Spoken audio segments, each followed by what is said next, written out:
कुछ लोगों ने यह तहकीक पेश की जनाब कि सूरज रुका हुआ है हजरत ईसा अलैहिस्सलाम के पैदाइश से 500 साल पहले कि सूरज रुका हुआ है, ये जमीन घूमती। लेकिन 140 ईस्वी में अरस्तु नाम का एक बहुत बड़ा वैज्ञानिक आया इस धरती पे। उसने कहा कि सूरज नहीं, सूरज घूमता है, जमीन रुकी हुई है। 1800 साल तक इस पर अमल हुआ। 1800 साल के बाद यूरोप कंट्री के बड़े बड़े वैज्ञानिक आए और उन्होंने आकर के कहा कि नहीं, सूरज और जमीन और चांद सितारे, सैयारे और सितारे सब के सब अपने अपने मदार में घूमते हैं। यानी सूरज भी घूमता है, जमीन भी घूमती है, चांद भी घूमता है, सितारे भी घूमते। ये अकीदा कुरान का है कि नहीं? हुवल्लज़ी खलक़ल लैल वन्नहार वश्शम्स वल्क़मर कुल्लुन फ़ी फ़लकिन यस्बहून।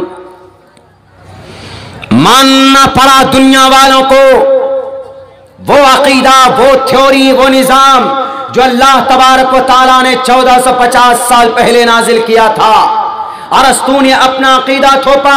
अभी जदीद साइंसदां का यह कहना है कि बिल्कुल सारी चीजें घूमती है। वही अकीदा जो अल्लाह तबारक व तआला ने अपने कुरान करीम में 1450 साल पहले बयान किया। मानना पड़ा कि नहीं मानना पड़ा?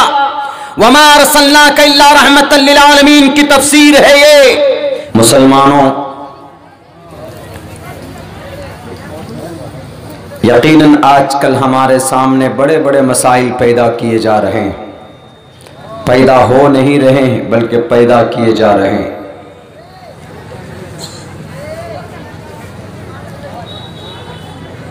भारत के अंदर तकरीबन 350 पर्सनल लॉ है, 350 मजहबी कानून है हमारे इस देश में, इस मुल्क में। मगर किसी के मजहब को मजहब बनाकर मुद्दा नहीं बनाया जाता लड़ाई मारपीट झगड़े का, मगर सिर्फ वाहिद इस्लाम और मुसलमान के ताल्लुक़ से हमारे इस देश में, हमारे इस मुल्क में लड़ाई दंगे फसादात करवाए जाते हैं।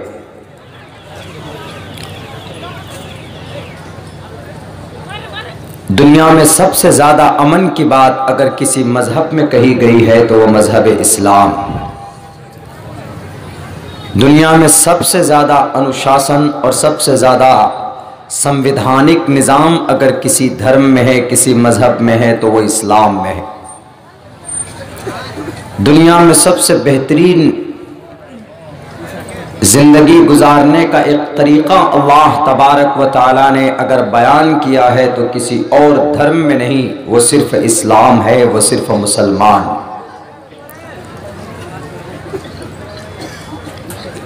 दुनिया में और भी मजहब हैं, उनके रहनुमा हैं, उनके बड़े गुरु हैं, मर्यादा पुरुषोत्तम है, ऋषि मुनि है, अवतार है, मैसेंजर्स हैं, प्रोफेट हैं,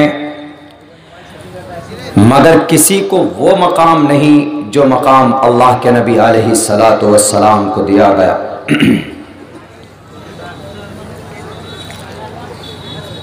वमा अरसलनाका इल्ला रहमतल लिल आलमीन। पूरी कायनात के लिए अल्लाह तबारक व तआला ने मोहम्मद रसूलुल्लाह को रहमत बनाकर भेजा। वमा अरसलनाका, we have sent you not,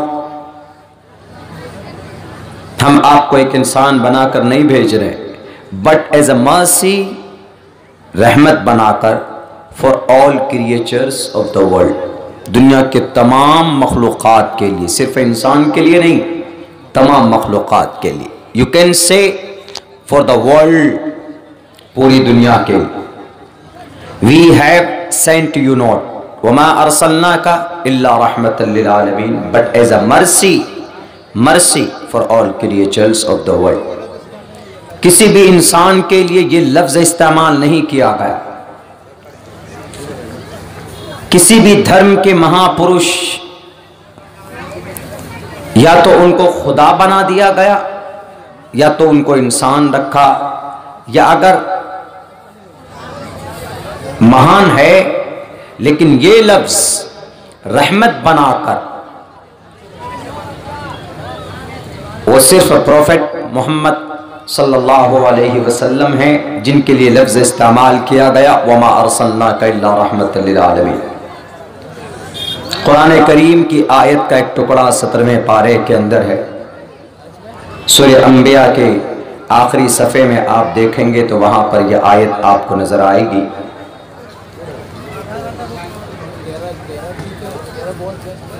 किस एतबार से मोहम्मद रसूलुल्लाह रहमत हैं हमारे लिए? हर एक एतबार से। अगर आपको मोहम्मद के बारे में ये जानना हो कि वो रहमतुल लिल आलमीन कैसे थे, तो मैं आपको ये मशवरा दूंगा, अगर आप पढ़े लिखे हैं, अगर आपको ये शौक़ है और ज़्यादा आप समझना चाहते हैं, तो मेरी तकरीर से कहीं ज़्यादा सुनने से ज़्यादा आप कोशिश कीजिएगा मेरी तकरीर सुनने के बाद। एक अंग्रेज राइटर है जिसकी एक किताब है द 100 बुक, उसमें 100 लोगों की कहानियां हैं, उनकी ज़िंदगी की हकीकत को उन्होंने बयान किया। उस किताब को पढ़िएगा, मंगाइएगा, दिल्ली के अंदर वो किताब मिल सकती है। द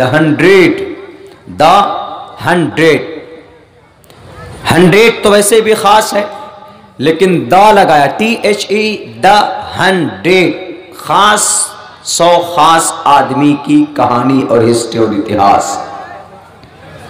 उस किताब को पढ़िएगा तो वहां पर उस किताब में आपको पता चलेगा कि मोहम्मदुर रसूलुल्लाह वमा अरसलनाका इल्ला रहमतल लिल आलमीन कैसे थे। मोहम्मदुर रसूलुल्लाह के ऊपर कुरान नाजिल हुआ 23 साल के कलील मुद्दत में। 10 अगस्त 610 ईस्वी को शुरुआत होगी कुरान करीम के नुज़ूल की, आप अलैहिस्सलाम पर नाजिल होना शुरू हुआ और 23 साल में यह कुरान मुकम्मल कर दिया गया। और इसी कुरान में इंसान को ज़िंदगी गुजारने का किन किन चीज़ों की ज़रूरत पड़ सकती थी, किन किन मसाइल का, पिछले वाक़यात को भी अल्लाह तबारक व तआला ने सामने रखकर बक़द्र ज़रूरत लोगों को समझाने की कोशिश की, बताने की कोशिश की कि ताकि कौम के लोग समझ जाएं इस धरती में, इस मानव जाति के अंदर अमन और शांति का माहौल पैदा हो और वह इबादत करें उस अल्लाह की जिसने उसको बनाया। जहां पर जो मसला वाज़ेह क्लियर नहीं था तो मोहम्मद रसूलुल्लाह ने अपने अमल के ज़रिए से, अपने कौल व फ़ैल के ज़रिए से लोगों को बताया कि यहाँ ये नहीं, ऐसा करना है।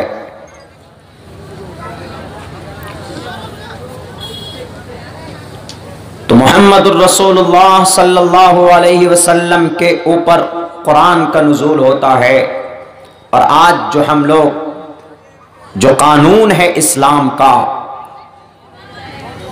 वो कौन सा कानून, उसका नाम क्या? यही कुरान पाक और अहादीस मुबारका, ये इस्लाम का कानून है। इन्हीं दोनों को मिलाकर कह दिया जाता है शरीयत। शरीयत मीन्स मेथड एंड तरीका, रास्ता, अल्लाह तक पहुंचने का रास्ता शरीयत। शरीयत का मतलब कुरान और सुन्नत, कुरान और शरीयत, उसी को कहा जाता। और आज अगर इस धरती पर कोई बेटी पर्दा करती है तो वो इस शरीयत के ऑर्डर को मानती है। अगर आज इस धरती पर कोई मुसलमान नमाज पढ़ता है तो वो इसी शरीयत के ऑर्डर को मानता है, मतलब अल्लाह के हुक्म को मानने की कोशिश करता है। अगर इस धरती पर कोई ज़कात देता है तो उसका मतलब अल्लाह का फरमान। अगर इस धरती पर कोई हज करने पहुंचता है तो गोया कि वो इस शरीयत के हुक्म को सामने रखकर अल्लाह के हुक्म को पूरा करने की कोशिश कर रहा। रोज़ा रखता है तो अल्लाह के फरमान को मुकम्मल करने की कोशिश करता है। बस ये और कुछ नहीं। इसके अलावा किसी मुसलमान का ये मकसद नहीं है कि मैं नमाज पढ़ूंगा तो मैं बहुत बड़ा मालदार हो जाऊंगा, मैं हज करने जाऊंगा तो मैं भारत का PM बन जाऊंगा, मैं अगर ज़कात दूंगा तो मैं अपने गांव का सरपंच या मुखिया या प्रधान बन जाऊंगा, ये मकसद नहीं होते। It's only the command by the Quran for the people and Muslim people, मुसलमानों के, for the believing man and women, मोमिन मर्द औरत के लिए, और कुछ मकसद नहीं। और ये शरीयत ये अल्लाह तबारक व तआला की तरफ से हम सब के लिए रहमत है, रहमत। मोहम्मद रसूलुल्लाह क्या है? एक इंसान, एक शख्सियत। मर्तबा कैसे बढ़ा? अल्लाह तबारक व तआला ने उनको मुंतखब किया, नबूवत के लिए मुंतखब किया, कुरान दिया और पूरी दुनिया के लिए नबी बनाकर भेजा। आज दुनिया के लोग समझते नहीं हैं, मानते नहीं हैं, जानते नहीं हैं, तो एतराज दर एतराज करने लग जाते हैं कि मोहम्मद रसूलुल्लाह ने देखिए, उन्होंने अपनी मर्जी के लिए ऐसा किया और उन्होंने अपने नाम को फेमस करने के लिए ऐसा किया। तरह तरह के इल्जामात लगते हैं। अभी कई रोज से आप लोग भी देख रहे हैं, सुन रहे हैं, हजरात मुकर्रिरीन के जरिए भी सुन रहे हैं, समाअत कर रहे हैं, हिजाब के बारे में, पर्दे के बारे में, और भी टीवी के चैनलों के माध्यम से भी आप लोग देखेंगे कि हर दिन शाम को दंगल मंगल संगल इसी पर होता। हल्ला बोल, सबसे बड़ा सवाल क्या हिजाब, इसी के ऊपर होता। इसको इतना बड़ा मैटर और मुद्दा बना दिया गया कि लगता है कि ये कोई क्रिमिनल कानून है हिजाब, लगता है कि ये कोई, इसके ऊपर UAPA लगना चाहिए, इसके ऊपर NSA की पाबंदी होनी चाहिए। इतना बड़ा मैटर और मुद्दा बना दिया गया। But they are not able to understand in this situation this message. वो कोशिश ही नहीं कर रहे कि ये है क्या, हिजाब क्या है।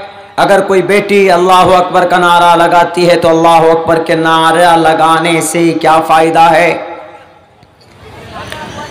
कानूनी एतबार से देखिए, मैं कानून का तालिब इल्म हूं। कानूनी एतबार से भारत की धरती पर नारा लगाना, अल्लाह अकबर का नारा हो या जय श्री राम का नारा हो या वाहे गुरु का नारा हो या किसी और धार्मिक नारा हो, it is a not crime. ये गुनाह नहीं है, लगा सकते। Freedom to manage religious affairs, Bharat संविधान आर्टिकल 26, हमारे भारत के संविधान का, आईन का दफा नंबर 26 कहता freedom to manage religious affairs, धार्मिक बातों पर अमल करने के लिए हर कोई आजाद। अगर अब्दुल्ला यहां पर बैठकर पूरी रात तकरीर करेगा तो कोई माए का लाल मेरी जुबान को बंद नहीं कर सकता। क्यों? क्योंकि भारत का संविधान हमें इसका परमिशन देता।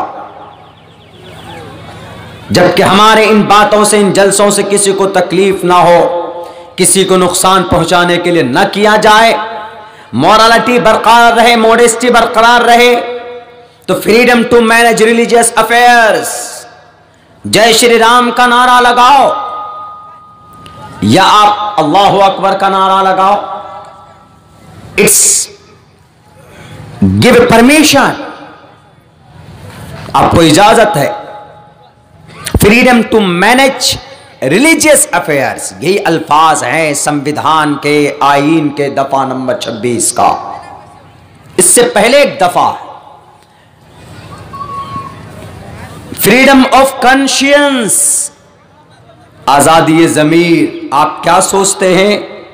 आपको योगी जी, मोदी जी बैंड नहीं लगा सकते कि हाथ कांठी का नौजवान बैठकर कुछ सोच रहा है, अपने गर्लफ्रेंड के बारे में सोच रहा है, तो CM योगी जी नहीं मना कर सकते, मोदी जी नहीं मना कर सकते, अमित शाह जी नहीं मना कर सकते, भारत का कोई भी इंसान, नागरिक मना नहीं कर सकता। फ्रीडम ऑफ कॉन्शियंस, आजादी सोच।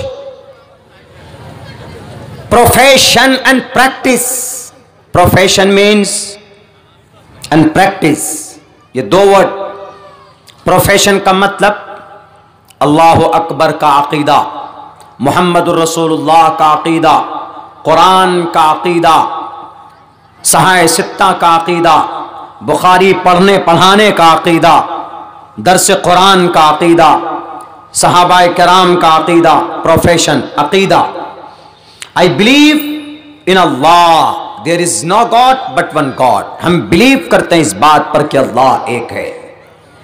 प्रोफेशन का मतलब, हिंदू भाई वो बिलीव करते हैं कि इंद्र वही, मित्रा वही, वरुण वही,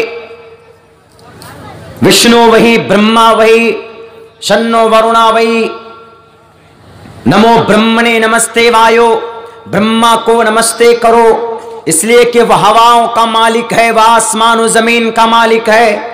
नमो ब्रह्मणे नमस्ते वायो प्रोफेशन में आता, प्रोफेशन अकीदा।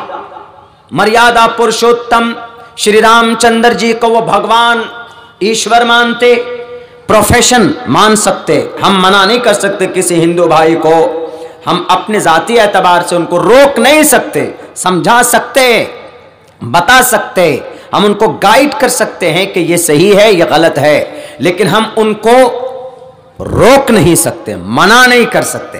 फ्री प्रोफेशन का यह मतलब। एंड प्रैक्टिस, प्रैक्टिस का क्या मतलब है? प्रैक्टिस का मतलब है कि आपकी मस्जिद अजान होती नमाज पढ़ते, अकीदा क्या है? अल्लाह आपको देख रहा है या अल्लाह को आप देख रहे हो। जाते हैं नमाज पढ़ने के लिए, अल्लाह की बंदगी के लिए आप जाते हैं, तो प्रैक्टिस में यह आता है।